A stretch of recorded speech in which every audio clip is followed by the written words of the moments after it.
Bismillahirrahmanirrahim. Alhamdulillah Rabbil Alamin. Assalatu wassalamu ala sayyidil anbiya wal mursalin sayyidina maulana Muhammadin wa ala alihi wa sahbihi ajma'in. Alhamdulillah, luar biasa nikmat dari Allah Subhanahu wa taala yang patut untuk selalu kita syukuri, yang patut untuk selalu kita jadikan sebagai pemicu semangat kita dalam beribadah kepada Allah Subhanahu wa taala, bahwa Allah Subhanahu wa taala masih memberikan nikmat-nikmat yang besar kepada kita. Padahal kita tahu, padahal kita sadar bahwa kita ini selalu terjerumus dalam kelalaian, selalu terjerumus dalam dosa kepada Allah Subhanahu wa taala. Tapi Allah tidak memandang dosa-dosa kita, Allah tidak memandang maksiat yang kita lakukan. Allah hanya terus memberikan nikmat-nikmat yang besar kepada kita. Alhamdulillah. Duduknya kita di majelis ilmu, Masya Allah, duduk sesaat di majelis ilmu itu lebih baik daripada beribadah 70 tahun. Lebih baik, bukan sama, lebih baik daripada beribadah 70 tahun. Sesaat ini, kata para ulama, ada yang mengatakan sesaat itu adalah satu waktu dari awal sampai akhir majlis. Bahkan ada pula yang mensifati sesaat itu sesaat selama memerah susu atau selama memecahkan telur, itu sesaat sudah. Duduk sebentar boleh, itu sudah termasuk sesaat. Nang bagus pikiran seorang, kira-kira yang mana? Ya Allah, hendak dapat fadilah lebih baik daripada ibadah 70 tahun, tapi mbah masuk, assalamualaikum, duduk, murid langsung, bagus. Bagus lah. Itu jangan pahala ibadah lah. Ya, tapi bisa jadi dapatnya jangan pahala ibadahnya. Ya, kopinya jangan dapat. Ya Allah, Allahumma shalli ala Muhammad. Jadi Masya Allah, dijelaskan sini tadi tentang nafsu, masih tentang nafsu. Karena memang melatih nafsu ini tidak ada batasannya seumur hidup. Latihan untuk melatih hawa nafsu ini seumur hidup, dan ujiannya suka mendadak. Gampang orang menjalani perjalanan hawa nafsu yang sudah dijinakkan, sudah ditenangkan, jika berada di lingkungan-lingkungan yang memang jauh dari kemaksiatan. Tapi besar manfaat bagi orang-orang yang melatih hawa nafsunya sedangkan dia hidup di lingkungan di tengah kemaksiatan itu terjadi. Jadi bahasanya itu nyaman, kita misalnya kita tinggal di lingkungan orang-orang baik, tinggal di lingkungan majelis ta'lim, pondok pesantren, maka mudah bagi kita untuk menjauhi maksiat dan melaksanakan ketaatan. Karena lingkungan kita mendukung. Akan menjadi tantangan apabila kita tinggal di tempat-tempat yang jauh dari ibadah dan banyak maksiat di sekitarnya. Ini akan menguji hawa nafsu. Disinilah baru kita bisa teruji bujur-bujur. Nah, makanya melatih hawa nafsu itu dimanapun, kapanpun, dalam setiap keadaan, kita selalu harus bisa membedakan di mana duduknya hawa nafsu kita. Di mana duduknya hawa nafsu kita. Disinggung sini dua tadi tentang bagaimana nafsu itu supaya kita ini mudah menjinakkan hawa nafsu itu, yaitu dengan cara selalu merasa diawasi oleh Allah Subhanahu wa ta'ala. Ini kedudukan yang agung, kedudukan yang tinggi, yang mana ketika Nabi Muhammad SAW didatangi oleh seorang tamu, datang tamu kepada Nabi SAW berpakaian putih, rambutnya hitam. Ujar para sahabat ketika itu, orang ini asing, tidak pernah terlihat di Madinah. Tapi orang ini pun tidak terlihat seperti orang jauh. Karena kalau orang habis perjalanan jauh, bajunya akan kumal, akan kotor. Kalau ini kata bajunya putih bersih, tapi tidak pernah terlihat di Madinah. Jadi bingung siapa itu? Karena dia yang tahu. Setelah dia mengucapkan salam, assalamualaikum, dijawab oleh Nabi waalaikumsalam, dia langsung duduk mendatangi Nabi SAW, melewati para sahabat-sahabat Nabi. Duduk di hadapan Nabi, lalu menempelkan lututnya dengan lutut Nabi Muhammad SAW. Lalu dia bertanya kepada Nabi SAW, ya Rasulullah, akhbirni anil Islam, akhbirni anil iman, akhbirni anil ihsan. Dia tanyakan pertanyaan ini kepada Nabi SAW. Sampaikan kepadaku ya Rasulullah, akhbirni anil iman, sampaikan kepadaku apa itu iman. Maka Nabi SAW menjawab, an tu'mina billah wa malaikatihi wa kutubihi wa rasulihi wa bil yawmil akhir wa bil qadri khairihi wa syarrihi min Allah Ta'ala. Iman itu ya Nabi, percaya kepada Allah, percaya kepada para malaikat, percaya pada kitab-kitab Allah, percaya pada Rasul-Rasul Allah, percaya pada hari kiamat, dan percaya bahwasanya ketentuan yang baik dan buruk itu datangnya dari Allah Subhanahu wa ta'ala. Setelah dijawab Nabi, maka orang ini menjawab lagi, shadaqta ya Muhammad, engkau benar wahai Muhammad. Bingung sahabat, makanya itu takut. Kenapa orang bujurangan? Lalu jalan orang ini lagi, akhbirnya anil Islam, beritahu kepadaku tentang Islam. Maka Nabi SAW menjawab, al-Islam syahadatu an la ilaha illallah wa anna Muhammadur Rasulullah wa iqamus salat wa ita'uz zakat wa shaum Ramadan wa hajjul baiti man istata'a ilaihi sabila. Islam itu, kata Nabi, adalah bersaksi tidak ada Tuhan kecuali Allah, dan Nabi bersaksi bahwa Nabi Muhammad adalah utusan Allah, lalu mendirikan salat, lalu membayarkan zakat, lalu berpuasa di bulan Ramadan, dan melaksanakan ibadah haji bagi orang yang sanggup melakukan perjalanannya. Lima dijawab Nabi, dijawabnya shadaqta, engkau benar. Ajar sahabat mulut-mulutkan apa ini? Lalu bertanya lagi dia, akhbirni anil ihsan, beritahu kepadaku apa itu ihsan. Maka kata Nabi SAW, al-ihsan an ta'budallaha ka'annaka tarahu fa in lam takun tarahu fa innahu yaraka. Ihsan itu adalah melakukan ubudiyah, melakukan ibadah dalam keadaan seakan-akan dia melihat akan Allah Subhanahu wa ta'ala. Jika dia tidak mampu berada dalam keadaan itu, maka sekurang-kurangnya dia berada dalam keadaan yakin bahwa yang dilakukannya itu adalah dalam pengawasan Allah Subhanahu wa ta'ala. Jadi yang afdal pertama itu ihsan, yang afdal adalah kita melihat akan Allah Subhanahu wa ta'ala. Kalau ada mampu, baru yakin bahwa Allah melihat kita. Ini syaratnya berarti dicari dulu caranya. Kita harus cari dulu caranya kayak apa, supaya kita ini dalam melakukan ibadah kepada Allah Subhanahu wa ta'ala merasa melihat kepada Allah Subhanahu wa ta'ala.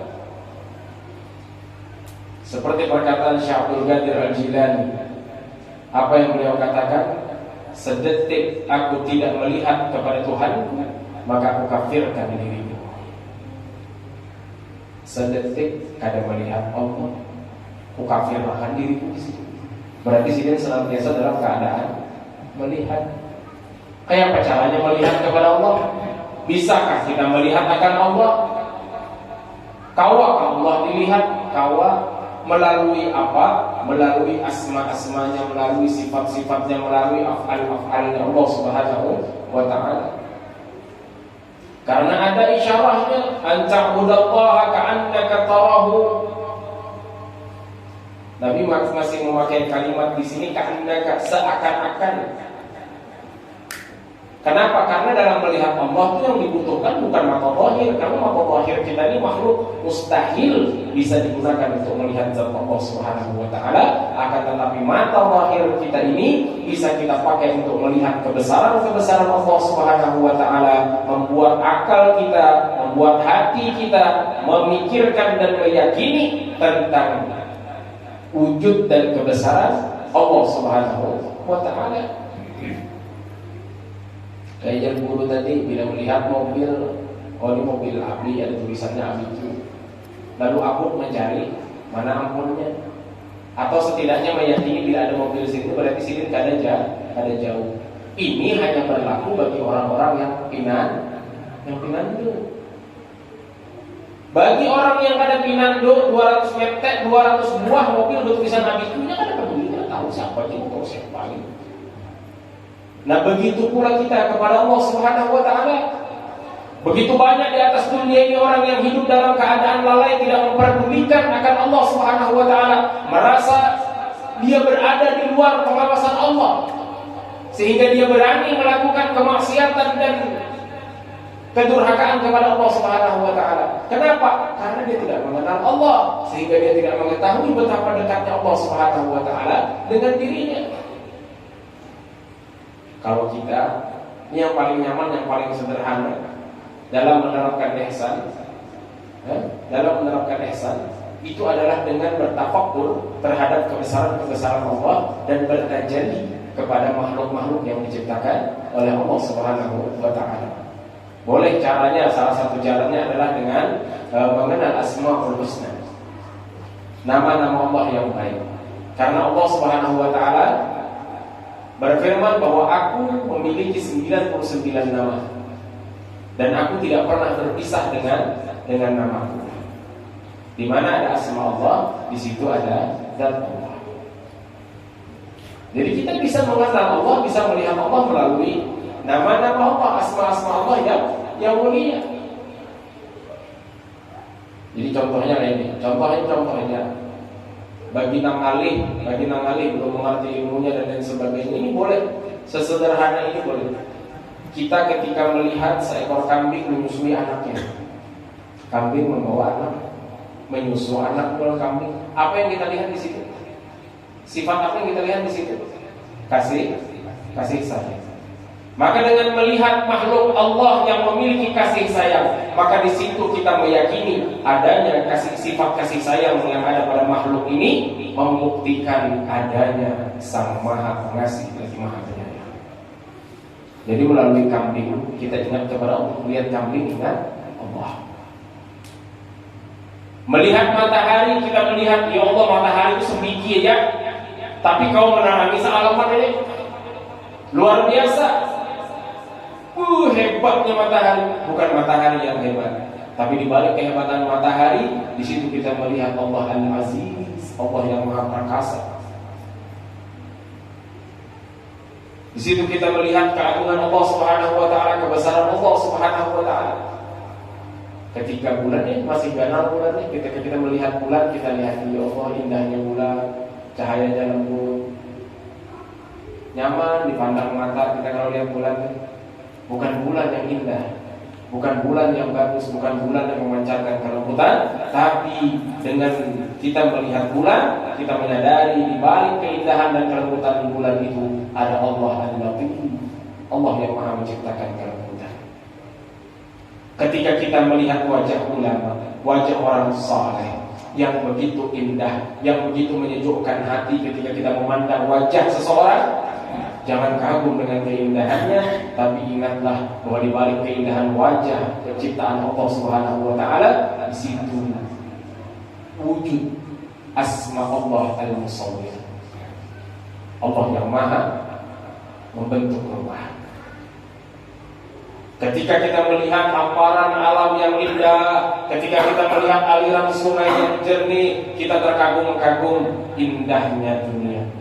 Bukan dunia yang indah, bukan bunga-bunga yang indah, bukan air terjun yang indah, tapi di balik semua keindahan yang ada di alam semesta ini, kita melihat asma Allah Al-Badi, Allah yang Maha menciptakan keindahan.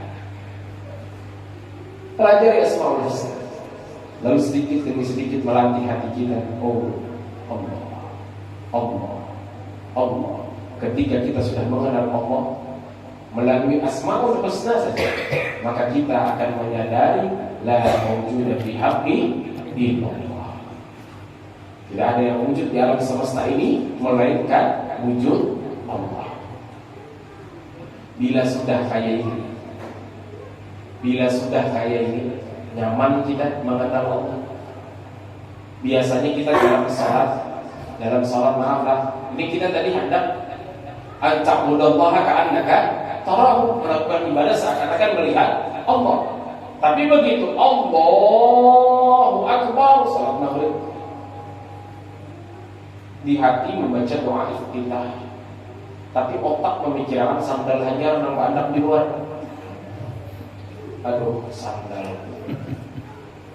aduh tadi tulang konipet murid nipon ini, atau swallow buruk pulang tipis kita sudah. Ya Allah, padahal hanya baru lupa kenapa tadi kebawa sandal hanya lewat. Kayak apa ini sholat dalam keadaan sholat mengingat sandal? Kalau kita bisa mengembalikan kepada pengenalan kita kepada Allah Subhanahu wa taala melalui Asmaul Husna saja. Lihat sandal itu fungsinya untuk apa? Untuk menjaga kaki kita, memelihara kaki kita supaya jangan tertusuk duri, supaya jangan tercucuk paku. Maka di situ di balik perlindungan yang diberikan oleh sandal, kita memiliki keyakinan tentang Allah Al-Hafiz, Sang Maha Penjaga. Mau sandal apa yang kita ingat, kada keluar dari mengingat Allah. Paham lebih ya? Nah, jadi ketika Allahu Akbar, tabayang bini, bukan ini sesungguhnya yang kita ingatakan, tapi yang kita ingatakan adalah kasih sayang yang ada pada diri istri kita tadi. Maka di balik kasih sayang itu ada wajah Allah Ar-Rahman, wajah Allah Ar-Rahim. Jadi apapun yang kita ingat, kita akan keluar daripada mengingat Allah. Nyaman malah? Nyaman aja. Sebujurnya nyaman aja. Bila sudah bisa duduk dalam keadaan kedudukan ini, keyakinan dan pemikiran seperti ini, tapi ingat, dalam hal seperti ini harus tetap berada dalam bimbingan seorang mursyid, seorang guru, karyawan. Kita bila keluar daripada bimbingan perguruan, selesai. Cabuk, mucai, orang mucai. Mucai itu bahasa Cina, bahasa Banjarnya cabuk. Ini tahu mucai lah, mau mucai. Mucai itu berarti kada karuan tampung toh. Kada karuan tampung itu namanya hadangan pada tali. Apa aja di hadapannya jahnya terus. Doanya kada karuan tampung. Nah, ini pemahaman sederhana yang bisa kita bahas di dalam forum seperti majelis seperti ini. Adapun ada bahasa-bahasa yang lebih mendalam, itu memerlukan keadaan dan waktu yang lebih privat lagi. Karena bila kayak ini bila dibahasakan dalam-dalam, ada kata kawa dalam pemahaman lalu sesuatu-suatunya aja. Kalau disalahkan juga. Nah, maka dari itu ketika kita melihat segala sesuatu, makanya ketika didalilkan tentang wujud Allah Subhanahu wa taala, Allah wujud dalam sifatnya, maka dalil wujudnya Allah Subhanahu wa taala adalah wujudnya alam semesta. Allahul ladzi khalaqas samawati wal arda wa ma bainahuma. Allah yang menciptakan langit dan bumi dan segala sesuatu yang ada di antaranya. Dari situ kita melihat dengan adanya alam semesta, langit, bumi dan segala isinya ini, di situ kita meyakini bahwa inilah bukti adanya Allah. Ujar Bang Haji, ya Allah, adanya alam ini bukti adanya Tuhan. Ya kan? Nah, maka dari situ kita melihat. Dari situ kita meyakini. Bila kana kamu pikiran ini kana kawa melihat matahari lalu zikir ingat kepada Allah Al-Aziz kana kawa juga. Yang paling kadang kita yakin di mana kita berada bila siang pasti kana kita sembunyi dari matahari itu. Benaung tak kayak apa, tetap kayak matahari itu tetap ada. Paling kita karena sinarnya kan kayak itu. Kawalan dia masuk ke dalam gua dalam lalu menghilangkan matahari karena apa? Matahari tetap ada, cuma pian aja yang ada melihat matahari itu. Itu nah. Jadi bila kita kadang-kadang melihat matahari lalu memandang tentang keagungan Allah, keperkasaan Allah, kekuatan Allah, maka yakinlah bahwa kita tidak akan pernah bisa lari dari matahari, lari daripada keagungan Allah Subhanahu wa Ta'ala. Jadi dalam ibadah yang manusia, apa aja yang ada dalam pikiran kita, kembalikan kepada Allah Subhanahu wa Ta'ala. La mawjuda bihaqqi illallah. Karena ada yang wujud di alam semesta ini kecuali wujud Allah Subhanahu wa Ta'ala. Wah, kalau sudah kayak ini dia nih. Kalau sudah kayak ini nyaman. Muraqabah, mendekatkan diri kepada Allah Subhanahu wa Ta'ala itu menjadi mudah. Menjadi mudah. Ibadah kita menjadi ibadah yang diterima. Ibadah kita menjadi ibadah yang sempurna. Kenapa? Karena zahir dan batin kita menghadap kepada Allah Subhanahu wa Ta'ala, khusyuk dan hudur kepada Allah Subhanahu wa Ta'ala dalam ibadah. Karena ibadah itu bila ada sempurna. Ibadah itu bila ada sempurna, bukan menjadi pahala. Salat yang dilakukan tanpa kekhusyukan itu kena di akhirat. Sholat itu akan digumpal sholat itu lalu dilemparkan ke wajah, dicampakkan ke wajah, jauh sama sekali. Nanti terima dihamputakan kayak tapasan lengan. Kayak. Nah, jadi kesempurnaan dalam ibadah itu dituntut dalam agama. Makanya supaya kawat tadi itu selalu merasa melihat akan Allah Subhanahu wa Ta'ala, atau setidaknya merasa selalu dilihat oleh Allah, itu harus dengan mengenal Allah Subhanahu wa Ta'ala. Paling nyaman mengenal Allah ini mulai umur masih belia, belajar sudah. Pak Yesus aja pembahasannya aja terlalu tinggi. Jadi kadang-kadang harus dibawa tua aja. Ini pemahaman keliru ini.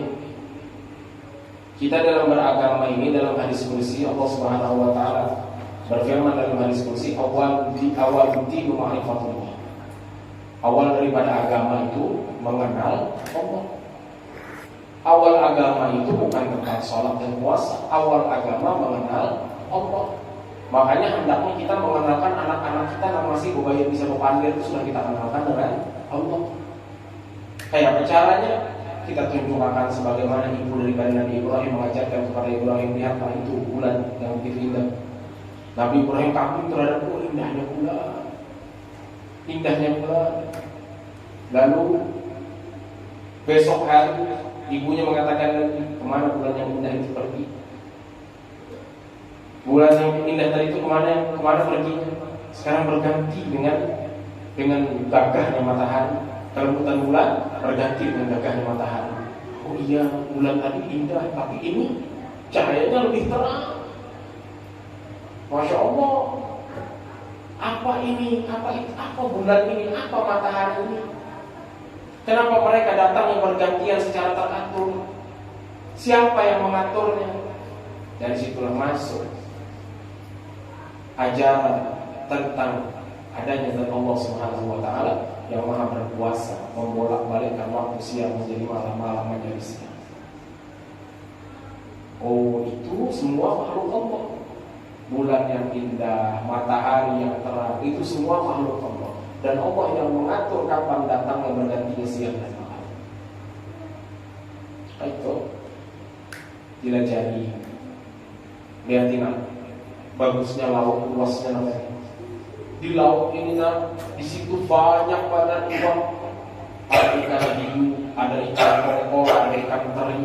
Yang semua ikan itu diberi makan, diberi rezeki oleh Allah Subhanahu wa Ta'ala. Berarti Allah itu ganal benar lah, Pak. Allah itu adalah yang maha besar. Tidak ada yang mengalahkan kebesaran Allah. Dari kalimat-kalimat sederhana seperti ini kita mengenalkan anak kita kepada Allah. Jadi dilajari mulai harus sudah dilajari. Kenapa jadi awal bil ma'rifatullah, awal agama mengenal Allah? Karena rukun iman yang pertama antum billah, beriman kepada Allah. Kayak apa kita bisa mempercayai sesuatu yang kadang kita kenal? Kadang mungkin kita kau mempercayai sesuatu yang kita ada tahu. Makanya harus tahu. Itu kita bicara iman. Ketika bicara Islam, lebih keras lagi. Syahadatu an la ilaha illallah, bersaksi tidak ada Tuhan kecuali Allah. Bagaimana kita bisa menyaksikan sesuatu yang kita tidak mengenalnya dan tidak melihatnya? Atau kita ingin menyaksikan sesuatu yang kita tidak ketahui, maka kesaksian ini batil kesaksian. Ada sah kesaksian. Karena syarat sah menjadi saksi itu adalah mengetahui betul apa yang dia saksikan. Bila kalau tahu orang ini saksi, ada kejadian gedung walet roboh, ya Allah, di RT 13. Dia berdiam di RT 29, jauh benar jaraknya. Lalu datang, apa tadi kisahnya dia polisi? Dia gedung walet roboh baik. Yang saksinya lah ini, di mana dia waktu kejadian urut dalam WC. Mendalam orang tumbur, gedung walet roboh. Kawal orang ini saksi. Karena juga diujar. Tapi bagi orang yang pernah duduk di pelataran rumah, lalu melihat angin kencang sehingga membuat konstruksi gedung itu bergoyang, lalu rumpuh baik gedung walet itu. Kenapa jadi lumpuh? Mungkin konstruksinya kada tahan menahan angin kencang. Kenapa kamu tahu? Belum melihat mana berhadapan lu datang duduk nahan minum kopinya ada jadi terbalik-balik kopi yang ada. Apabila orang ini sah menjadi saksi, kenapa? Karena dia tahu betul apa yang dia saksikan. Jadi hati-hati. Makanya dalam Al-Quran itu disebutkan fawailul lil musallin, celakalah orang-orang yang salat. Kenapa orang-orang salat celaka? Siapa yang celaka dengan salatnya? Alladzina hum an salatihim sahun. Mereka yang celaka dalam salatnya adalah orang-orang yang lalai dalam salatnya. Apa itu lalai dalam salat? Dalam salat dia tidak mengetahui apa yang dia baca dan apa yang dia lakukan. Karena tahu. Ketika tahiyat mengucapkan asyhadu an la ilaha illallah wa asyhadu anna muhammadar rasulullah, tapi dia tidak tahu apa yang disaksikannya. Bersaksi atas sesuatu yang tidak dia ketahui adalah sebuah kebatilan yang besar. Makanya awal bikin ma'rifatullah. Dari mana kita mengenal Allah? Dari sifat-sifat Allah, dari asma-asma. Nah ini, bila sudah paham di sini, insya Allah sudah menjalankan ihsan selain rukun iman, rukun Islam dan ihsan. Karena rukun agama itu ada 3. Kata Syekh Habib Umar di dalam kitab beliau Ad-Dakhirah, kitab fikih beliau menyebutkan arkan din salasah. Arkan din salasah. Rukun agama itu ada 3. Al-Islam, wal iman, wal ihsan. Islam, iman dan ihsan. Iman memiliki 6 rukun, Islam memiliki 5 rukun, dan ihsan itu adalah melakukan ibadah seakan-akan melihat kepada Allah, atau jika tidak mampu meyakini bahwa Allah melihat kita. Adapun ujar Al-Habib Abu Bakar Al-Adni Al-Masyhur rahimahullahu ta'ala anhu, beliau menyebutkan rukun agama itu 4. Apa yang satunya lagi? Al-alamatus sa'ah, tanda-tanda hari kiamat. Mengetahui tanda-tanda hari kiamat. Kenapa? Karena hadisnya jadi satu, kejadiannya jadi satu. Waktu tadi orang yang datang dari tamu itu bertanya kepada Nabi tentang iman, Islam, dan ihsan, dia pun bertanya tentang akhbirni anis sa'ah, ceritakan kepada aku tentang hari kiamat. Maka ujar Nabi, nang ditakuni kadang lebih tahu daripada nang batapun. Lalu ulama sebagiannya mensyarih hadis ini, jangankan kita, Nabi jangan tahu juga tentang hari kiamat. Ujar Nabi menyahuti, waktu ditakuni akhirnya anis sa'ah, katakan kepada aku tentang hari kiamat. Maka ujar Nabi, nang ditakuni kadang lebih tahu daripada nang menakuni. Disifatinya Nabi kan tahu. Ini gagal paham karena dalam mensifati hadis.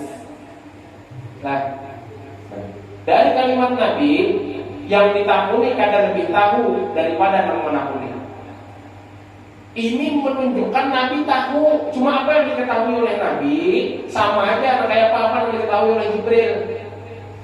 Sama, tahu ya aku, ini kan tahu dua, aku tahu dua, dan kita ini sudah tahu tandanya aja berdua. Tentang panggilan datangnya terserah Allah. Hari kiamat itu. Nah itu Nabi tahu. Sebagaimana malaikat Jibril tahu, Nabi pun tahu. Cuma memang ini kada boleh dipadahkan. Ya, karena kejadian menjadi satu, maka ujar Abu Bakar al-Masyhur, rukun agama ada empat. Dan yang keempat itu adalah meyakini, mengimani tentang tanda-tanda hari kiamat. Harus tahu tanda-tanda hari kiamat itu apa. Karena semakin hari semakin dekat kita dengan. Jadi tahu yang datang baju putih bersih tadi itu ketika boleh kita oleh Nabi. Tahukah kalian siapa tamu tadi? Maka ujar Nabi, dia adalah malaikat Jibril alaihissalam yang mengajarkan kepada kalian tentang agama ini. Jadi malaikat Jibril. Ba'adak malaikat melajari ba'adak. Ada mau malaikat timbul di atas gunung langsung kepada aku, tahu legam Islam yang dibawa Muhammad itu kayak gini kan mau datang malaikat Jibril ini kepada Nabi, duduk di hadapan Nabi, dan bersampuk lintuhut lawan lintuhut, dahi lawan dahi bersampuk. Lalu bertakun sih dia, kisahnya bertakun, akhbirni anil iman, padahkan kau lawan aku apa itu iman. Lalu Nabi berpandir tentang iman. Lalu para sahabat mengetahui iman itu bukan dari lisan malaikat Jibril, melainkan dari lisan Nabi Muhammad SAW. Itu adab tuh warnanya adab. Karena kau kan malaikat Jibril itu memandang langsung aku ini Jibril. Kau kalau padahal kau. Cuma disinilah adab yang ditunjukkan. Supaya kita ini para sahabat tahu dari Rasulullah SAW secara langsung apa itu iman, apa itu Islam, apa itu ihsan. Masya Allah. Ini tinggal kita aja nih dipelajari bujur-bujur tentang hukum iman, pelajari bujur-bujur tentang hukum Islam. Jangan jauh-jauh belajar tentang yang lain-lain dulu, sedangkan dalam hal-hal ini masih tabu lirik. Banyak mana orang yang tabu lirik, banyak mana perkara puasa, perkara sholat, perkara zakat, banyak yang terbulirik. Tapi bila belajaran sudah sampai ke langit pelajarannya. Urusan yang kayak ini, cara menghitung duit zakat kada tahu kayak apa caranya. Ya kan? Kayak apa caranya mengeluarkan zakat yang jujur, harta yang kayak apa yang wajib dizakati. Kayak apa cara mengeluarkan zakatnya? Kada tahu. Banyak benar. Ulun melihat di mana-mana banyak yang keliru tentang hal itu. Nah, jadi jujur petakun, ada guru-guru kita petakun. Kayak apa muncul dalam madhab kita, madhab Syafi'i kayak apa. Jadi ujung-ujung kita menghambakan diri kepada Allah Subhanahu wa Ta'ala. Mudah-mudahan Allah Subhanahu wa Ta'ala memandang kita dengan tangan rahmat dan kasih sayangnya, sehingga Allah Subhanahu wa Ta'ala ampuni dosa-dosa kita, dosa kedua orang tua kita, dosa jiran dan tetangga kita, dan mudah-mudahan kita selalu diberikan istiqamah, mudah-mudahan kita diberikan husnul khatimah, dimasukkan surga bighairi hisab, dikumpulkan bersama baginda Nabi Muhammad SAW. Amin amin ya rabbal alamin.